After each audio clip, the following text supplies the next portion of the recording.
Simonetti. We're headed to Atlanta now to join Sonia Madison, a workplace attorney. We're going to talk about social media and its role in the workplace, but specifically how you interact with your boss. Sonia, I know there's all kinds of different boss-supervisee relationships out there. What is your #1 concern when it comes to befriending your boss? Why not?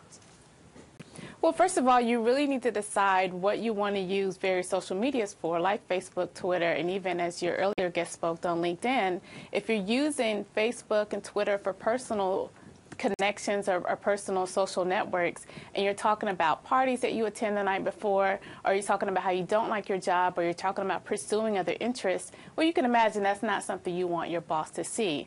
And if you know, under the law, most states go by the employed at will doctrine, which means that you can be terminated for any reason at any time. And if you put on your Facebook page that you don't like your job, that is definitely a reason to terminate you. So that's one reason why I caution employees from friending their bosses on Facebook. Well, that's really very clear. I mean, I think that a lot of people forget that among your hundreds or thousands of friends you may have, that there's someone who's watching. It may not even be your boss. It might be your boss's friend, a friend of a friend. You just don't know. I know that there's a survey out that finds that more workers are now uncomfortable about friending their employees and who work under them or the bosses to whom they report. It's the independent research survey by the commissioned by Office Team there. So, Sonia, why do you think that is? Have people been burned? Is that what we're seeing? And finally people are dialing it back? Definitely. I've definitely used cases and I've defended cases where an employer will terminate an employee for comments that they put on Facebook. A lot of times it's dealing with their coworkers, speaking negatively about assignments that they've given. And a lot of times what has happened, and I'm sure you've even seen in the press, when you've got Taco Bell having to defend its image when employees are posting inappropriate conduct on Facebook, and then Burger King did the same thing, having to defend against inappropriate videos on YouTube. An employer doesn't want to have to focus on having a separate team to devote to tarnishing or repairing images that appeared on social media. And that's why they're monitoring their employees to see if they're posting inappropriate conduct related to its company. But we always like to network. We like to solidify relationships in the workplace. It feels good to get to know someone's personal life every now and then. Why not take the risk and then just be safe about it? You can definitely take the risk. I'm not saying that that's something you shouldn't do, but be mindful. A lot of times what we've seen, especially on Twitter, is so many people are tweeting and posting before they're thinking.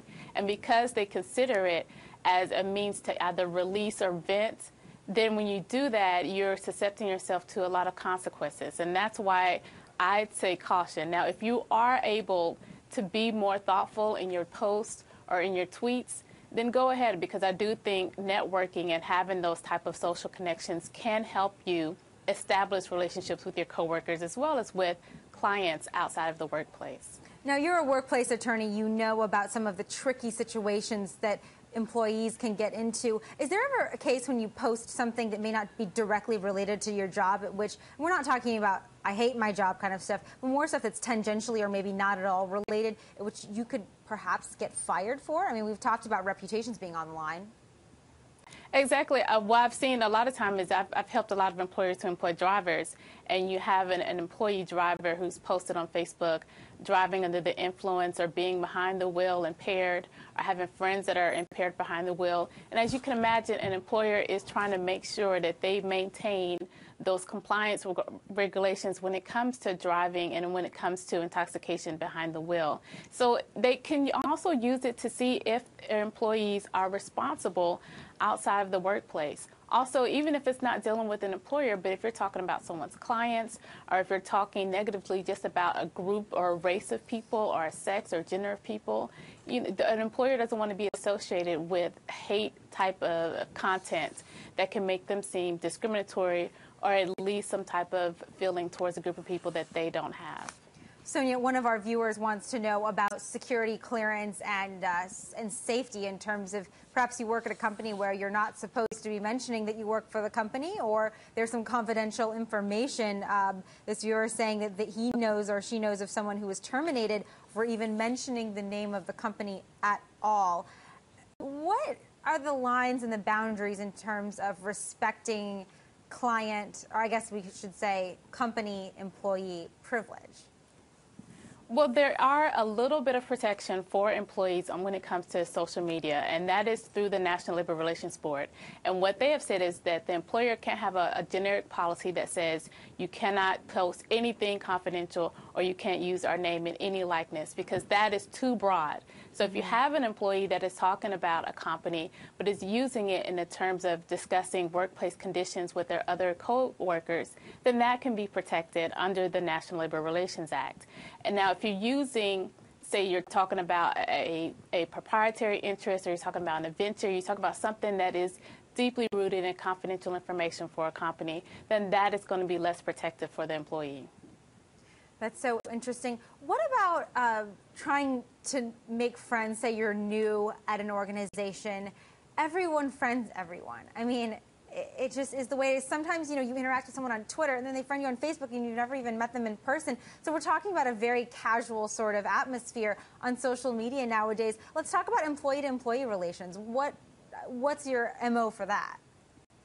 Well, if you do befriend an employee on Facebook, or if you follow someone on Twitter, just remember that that's what you're doing. Again, you have to think before you post, and you have to think before you tweet. And if you find yourself not liking that person later on during your employment there, and you forget that you friended them, and then they come back and say, well, you were harassing me by talking negatively about me on social media, then you could put yourself in a position to lose your job or to suffer some type of disciplinary action. So just remember who you're following and who follows you.